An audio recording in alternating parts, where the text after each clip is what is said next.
غافر الذنب گناہوں کو بخشنے والا بھی ہے، قابل التوب اور توبہ قبول کرنے والا بھی، بڑی طاقتوں والا ہے، قوت والا ہے، لا الہ الا ہو۔ تو تمہید میں جو 4 عنوان اللہ نے بیان کیے، ان میں پہلے عنوان کا خلاصہ یہ ہے کہ اس حکم نامے کو معمولی نہیں سمجھنا، توجہ کرنی ہے کہ بھیجنے والا کون ہے۔ تو پہلے اللہ نے اپنی صفات کا، اپنی طاقت کا، قوت کا اللہ نے ذکر کیا ہے۔ دوسرے عنوان میں اللہ نے بیان کیا کہ دعویٰ اتنا واضح ہے، اتنا کھلا ہوا ہے کہ سوائے ضدی آدمی کے اس میں کوئی بھی جھگڑا کرنے والا نہیں۔ جھگڑا صرف وہی کریں گے جن کے دل میں ضد ہوگی، اناد، ہٹ دھرمی۔ ان کے سامنے قرآن بھی پیش کیا جائے تو ان کا ایک ہی جواب ہوتا ہے، ساڈے پیو دادے غلط سن، بس ایک ہی جواب۔ ہمارے آباء و اجداد جہنم میں جائیں گے۔ آپ قرآن پاک کا مطالعہ کریں، آپ کو اللہ قرآن کے قریب لائے۔ میں تو بار بار کہتا ہوں کہ ترجمے والا قرآن لو اور بار بار پڑھو اسے۔ ہر نبی کی دعوت کے جواب میں قوم نے یہی کہا تھا، ہمارے باپ دادا غلط تھے، تو ایک ایسی چیز کی دعوت دیتا ہے جس پر ہمارے باپ دادا گامزن نہیں تھے۔ حضرت موسیٰ علیہ السلام فرعون کے دربار میں کھڑے ہیں، دعوت دی، رب تو نہیں، رب کوئی اور ہے، میری بات مانو۔ نہیں مانو گے تو پھر جہنم ہے، آگ ہے، عذاب ہے۔ تو فرعون نے قوم کے جذبات سے کھیلتے ہوئے حضرت موسیٰ سے سوال کیا، اچھا جو تیری بات کو نہیں مانتے اور ہمارے عقیدے والے ہیں تو وہ غلط ہیں، تو ہمارے باپ دادا کے متعلق تیرا کیا خیال ہے؟ مقصد اس کا یہ تھا کہ حضرت موسیٰ علیہ السلام جذبات میں کہیں گے وہ بھی غلط سن، تو میں قوم کو بھڑکاؤں گا، دیکھو تمہارے باپ دادا کو کیا کہہ رہا ہے۔ تو حضرت موسیٰ علیہ السلام چونکہ رب کے نمائندے ہیں، تو حضرت موسیٰ علیہ السلام نے فرمایا باپ دادا کا معاملہ اللہ کے پاس ہے، تو میرے نال گل کرنا، ان کا معاملہ کس کے سپرد ہے؟ تو ہر قوم نے نبی کو یہی کہا تھا، وجدنا علیہ آباءنا، ہمارے باپ دادا کا یہی عقیدہ تھا، یہی نظریہ تھا۔ آج کے ضدی اور انادی بھی ایک ہی جواب دیتے ہیں، ساڈے پیو دادے غلط سن۔ تو ان زیادہ سمجھ آ گئی ہے۔ ضدی بندہ نہیں مانتا، اناد ہو، ہٹ دھرمی ہو، یہ نہیں ہے کہ اسے سمجھ نہیں آتی، نہ سمجھ جاتا ہے۔ بالکل 2 راستے اسے سامنے نظر آتے ہیں، یہ جنت کا راستہ ہے، یہ جہنم کا راستہ ہے، بالکل نظر آ جاتی، واضح ہو جاتی۔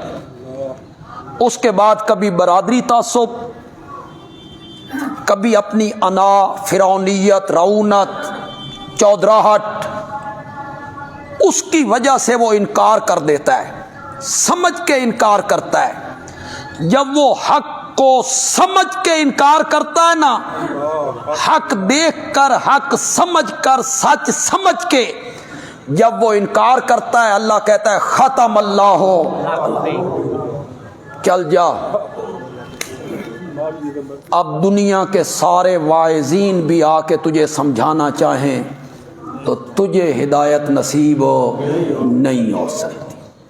ان الذین کفروا سواء علیہم انذرتہم ام لم تنذرہم لا یؤمنون۔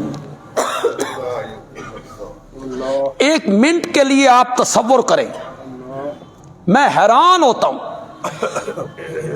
کبھی کبھی میرے دل میں بھی آتا ہے کہ ہم قرآن سناتے ہیں، دلائل دیتے ہیں، توحید عین عقل کے مطابق ہے، انسانی عقل کے مطابق ہے کہ یہ پیشانی جھکنی چاہیے تو صرف اپنے خالق کے آگے جھکنی چاہیے، نظر و نیاز دینی چاہیے تو اسی کی دینی چاہیے جس نے زمین و آسمان بنائے، بارش برسائی، فصلیں اگائیں، جانور پیدا کیے، ان کے معدے اور جگر سے گندگی میں سے صاف دودھ کو باہر نکال دیا ہے۔ عقل مانتا ہے، عقل۔ تو پھر کبھی کبھی ذہن میں آتا ہے یہ مانتے کیوں نہیں؟ ادھر قصے سنتے ہیں، کہانیاں سنتے ہیں، موضوع روایتیں سنتے ہیں، چٹکلے سنتے ہیں، مائے سنتے ہیں، دورے سنتے ہیں، ادھر سبحان اللہ کرتے ہیں، ادھر رب کا قرآن آئے تو ان کے چہرے پہ سلوٹیں آ جاتی ہیں، یہ مانتے کیوں نہیں؟ پھر میں سوچتا ہوں کہ میں کیا ہوں، میری کیا حیثیت ہے، آج کے خطیب کی کیا حیثیت ہے؟ جنہوں نے نہیں ماننا تھا انہوں نے اس کی زبان سے سن کے بھی نہیں مانا جو انگلی اٹھا دیتا تھا تو چاند دو ٹکڑے ہو جایا کرتا تھا، اتنا بڑا معجزہ دیکھ کے بھی نہیں مانا۔ ہدایت نصیب نہیں تھی، نصیب میں لکھی نہیں تھی ہدایت۔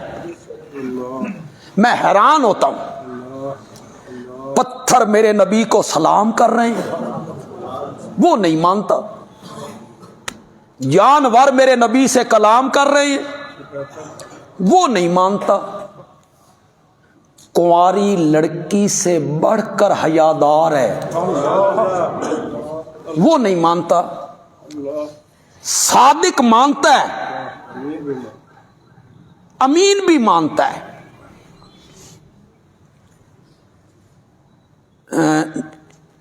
ہرقل نے، شاہ روم جو تھا ہرقل، یہ بیت المقدس آیا ہوا تھا، میرے نبی کا خط پہنچا، اسلم تسلم، اسلام لے آ بچ جائیں گا۔ خدا دی قسم ہے اس وقت روم انہیں سی جنہیں اج امریکہ، اور یہ خط لکھنے والا کون ہے؟ مدینے کی بستی میں بیٹھا ہوا ہے، اتنے تنتنے کے ساتھ لکھتا ہے اسلم تسلم، بچنا چاہتا ہے تو اسلام قبول کر۔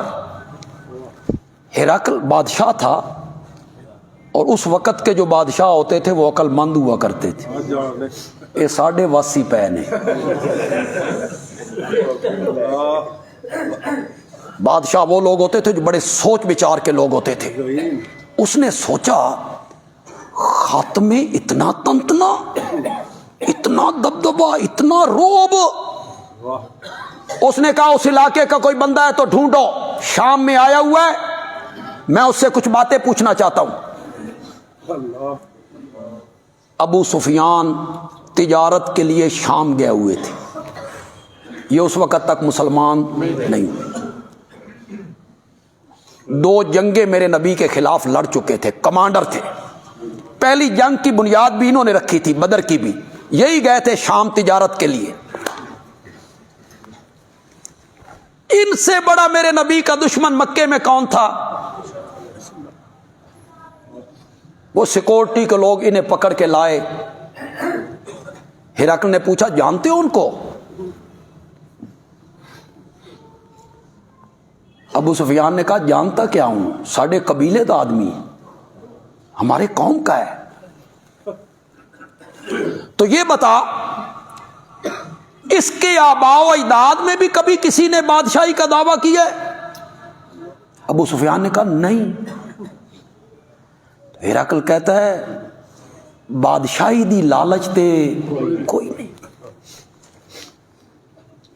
وہ جو دعوت دیتا ہے اس کو ماننے والے دولت مند ہیں کہ غریب؟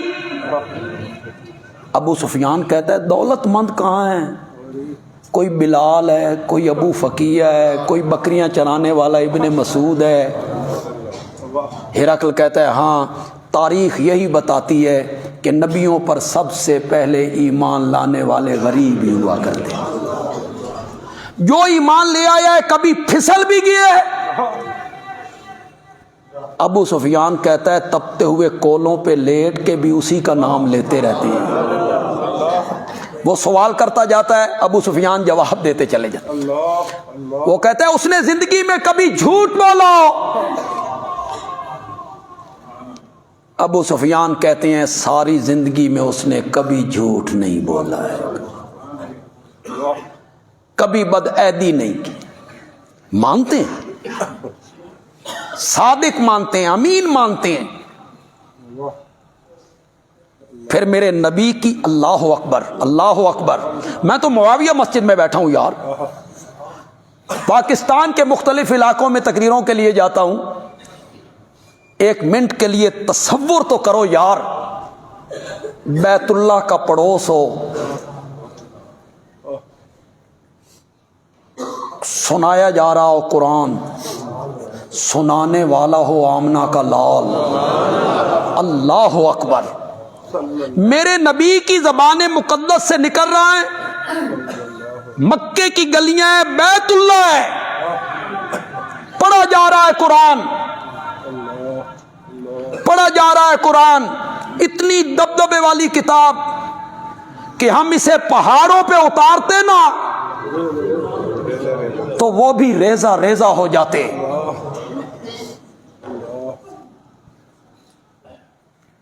جنہوں نے نہیں ماننا تھا نہیں مانا، ابو جہل نے نہیں مانا، معجزے دیکھے نہیں مانا۔